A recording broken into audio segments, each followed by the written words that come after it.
महानायक अमिताभ बच्चन के घर के बाहर राज ठाकरे की पार्टी के कार्यकर्ता यानी कि महाराष्ट्र नवनिर्माण सेना के कार्यकर्ता पोस्टर लेकर खड़े हैं। इन पोस्टर्स के जरिए एमएनएस अमिताभ बच्चन से बड़ा दिल दिखाने की बात कर रहे हैं। यानी इन पोस्टर के जरिए कहा जा रहा है कि यहाँ ज्ञानेश्वर रास्ते का जो चौड़ीकरण हो रहा है उसके लिए अमिताभ बच्चन बड़ा दिल दिखाएं और प्रशासन की मदद करें। दरअसल बीएमसी अमिताभ बच्चन के घर प्रतीक्षा की एक दीवार तोड़ने की तैयारी कर रही है। बीएमसी ने इस मामले में साल 2017 में अमिताभ बच्चन को नोटिस भेजा था, लेकिन उन्होंने इसका कोई जवाब नहीं दिया।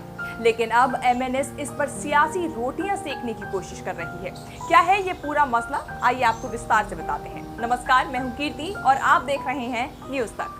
इन तस्वीरों को देखकर अमिताभ बच्चन और राज ठाकरे का 13 साल पुराने विवाद की यादें ताजा हो जाती हैं। राज ठाकरे ने साल 2006 में बाल ठाकरे से अलग होकर एक नई पार्टी बनाई और साल 2008 में राज ठाकरे ने अपनी सियासी पकड़ बनाने के लिए मराठी वर्सेस बाहरी मुद्दा चुन लिया और गैर मराठी लोगों को निशाना बनाया जाने लगा। अमिताभ बच्चन से भी राज ठाकरे के खफा होने की वजह वही मुद्दा था जिस एजेंडे पर वो आगे बढ़ रहे थे। तब राज ठाकरे ने अमिताभ पर आरोप लगाया था कि अमिताभ बच्चन रहते तो महाराष्ट्र में हैं, कमाते खाते भी वही हैं, लेकिन मराठियों के लिए कुछ नहीं करते। राज ठाकरे को इस बात से भी आपत्ति थी कि वो दूसरे राज्यों के ब्रांड एम्बेसडर होते हैं लेकिन महाराष्ट्र के लिए कुछ नहीं करते।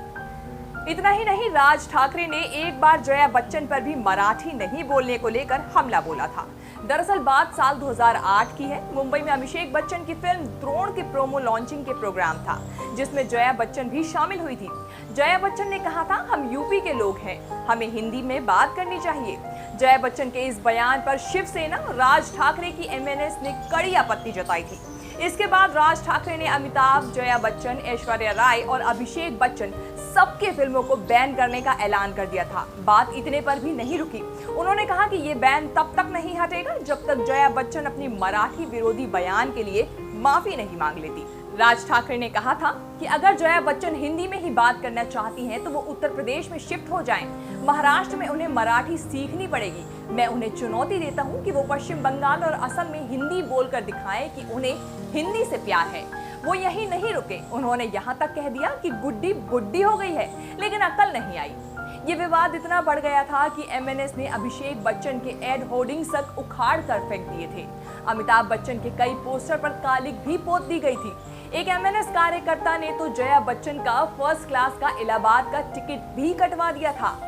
इस बवाल पर जया बच्चन ने कहा था, राज ठाकरे कौन है मैं नहीं जानती। जया बच्चन ने यह भी कहा कि मैं सिर्फ एक ठाकरे को जानती हूँ, वो बाल ठाकरे हैं। वो मेरे पिता के समान हैं और उनके बेटे उद्धव ठाकरे को भी जानती हूँ। इसके अलावा मैं किसी दूसरे ठाकरे को नहीं जानती। बाद में बिगड़ते माहौल को देखते हुए अमिताभ बच्चन ने राज ठाकरे से अपने ब्लॉग पर माफी मांगी थी, जिसे राज ठाकरे ने स्वीकार नहीं किया था। राज ठाकरे ने कहा था कि अमिताभ का ब्लॉग पढ़ता ही कौन है। इसके बाद अमिताभ बच्चन ने प्रेस कॉन्फ्रेंस के दौरान जया के हिंदी वाले बयान के लिए माफी मांगी थी और तब जाकर राज ठाकरे ने उनसे माफी स्वीकार की। इसके 5 साल बाद यानी साल 2013 में राज ठाकरे और अमिताभ बच्चन के बीच की दूरियां मिटने की खबर आई। दिसंबर के महीने में मुंबई में एक प्रोग्राम में दोनों ने स्टेज शेयर किया। राज ठाकरे जब अमिताभ बच्चन के पैर छूने को बढ़े तभी बिग बी ने ठाकरे को गले से लगा लिया।